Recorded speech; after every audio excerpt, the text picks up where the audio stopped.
మోకాళ్ళ మరియు నడుము నొప్పులకు చిన్న ఇంజెక్షన్ ద్వారా పరిష్కారం. డాక్టర్ ప్రకాష్ గుడిపూడి 18 సంవత్సరాల అనుభవం. సంప్రదించండి Elite Spine and Pain Management Centre, Manikonda, Hyderabad. ప్రఖ్యాతిగాంచిన ద్వాదశ జ్యోతిర్లింగం అధిష్టాన శక్తిపీఠమైన శ్రీశైల క్షేత్రం మహాశివరాత్రి బ్రహ్మోత్సవ వేడుకలకు ముస్తాబవుతుంది. మార్చి 1 నుంచి 11వ తేదీ వరకు జరిగే మహాశివరాత్రి బ్రహ్మోత్సవాలను అంగరంగ వైభవంగా నిర్వహించనున్నారు. ఈ నేపథ్యంలో బ్రహ్మోత్సవ ఏర్పాట్లపై జిల్లా కలెక్టర్ శ్రీనివాసులు సమన్వయ సమావేశం నిర్వహించారు.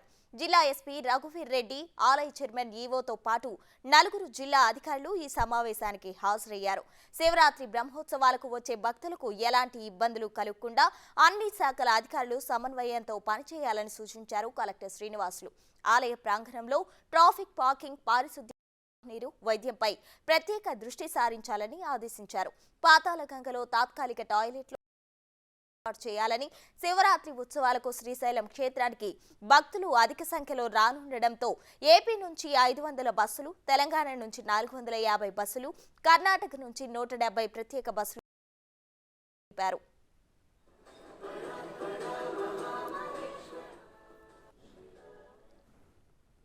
కార్యక్రమాలకు సంబంధించి ఏర్పాట్ల మీద మనం ఈరోజు మొదటి మీటింగ్ ఏర్పాటు చేసుకోవడం జరిగింది.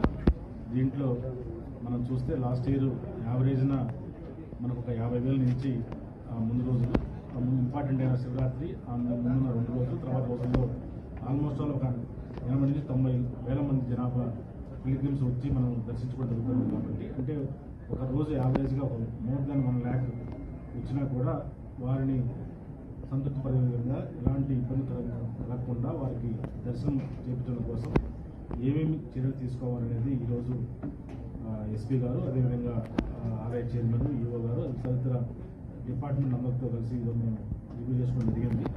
దీంట్లో ముఖ్యంగా మెజార్టీగా మేము శివరాత్రి ఫెస్టివల్ సందర్భంగా 1 నుంచి 8 వరకు జరిగే కార్యక్రమాల్లో భాగంగా లాస్ట్ టైం ఏదైతే సిబ్బందిని తీసుకున్నామో అంతకంటే ఎక్కువగానే తీసుకుంటాం.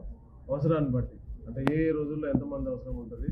ఇనీషియల్ 5-6 days ఒకలాగా ఉంటుంది, లాస్ట్ 3 days ఒకలాగా ఉంటుంది. సో ఆ రిక్వైర్మెంట్ని బట్టి మేము ఫోర్స్ అంతా కూడా ప్రొజెక్ట్ చేస్తాం. అది కాకుండా లాస్ట్ శివరాత్రి ఒకలాగా ఉంది, ఇంప్రూవ్మెంట్ చేయడం జరిగింది. ఉగాదికి వచ్చారు ఎక్కడ కూడా ట్రాఫిక్ జామ్ అనేది అలౌ చేయలేదు, ఆ ఛాన్స్ ఎవరికి ఇవ్వలేదు. So same trend patrolling vehicles పెట్టుకున్నాము.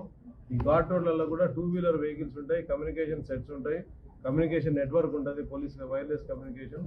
దాని ద్వారా ట్రాఫిక్ జామ్ అనేది లేకుండా ఆల్మోస్ట్ డోర్నాల వరకు కూడా వాళ్ళతో కోఆర్డినేట్ చేసుకొని అది ఏర్పాటు చేసుకోవడం జరుగుతుంది.